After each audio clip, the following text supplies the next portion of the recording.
বর্ষাকালীন জ্বরের রোগীর চিকিৎসায় যদি উক্ত লক্ষণ পাওয়া যায় তাহলে রাস্টক্স ওষুধটি ব্যবহার করলে আশা করি উপকৃত হবেন। লক্ষণ হলো বৃষ্টিতে ভিজার কারণে বা অতিরিক্ত পানিতে থাকার কারণে বা পানি অতিরিক্ত ব্যবহারের ফলে শরীরে উক্ত লক্ষণ দেখা দিতে পারে বা বৃষ্টিতে ভিজার কারণে।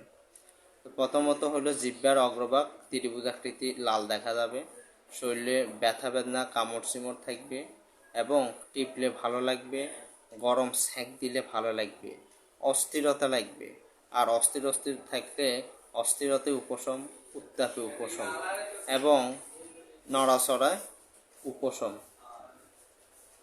এর সাথে যদি মুখের কোণে ঘা থাকে এবং পিপাসা থাকতেও পারে নাও থাকতে পারে, তাহলে রাস্টক্স ওষুধটিকে স্মরণ করবেন এবং উক্ত ওষুধটি উপযুক্ত চিকিৎসকের পরামর্শে যদি উক্ত লক্ষণ বিদ্যমান থাকে তাহলে রাস্টক্স ওষুধটি সেবন করলে আশা করি ইনশাল্লাহ এই বর্ষাকালীন যে জ্বর, মাথা ব্যথা, সর্দি, কাশি, যে কোনো প্রদাহ হোক, বর্ষাকালীন এই সমস্যাগুলি থেকে রাস্টক্স ওষুধটি খুবই ভালো রেজাল্ট দেবে আশা করি ইনশাল্লাহ।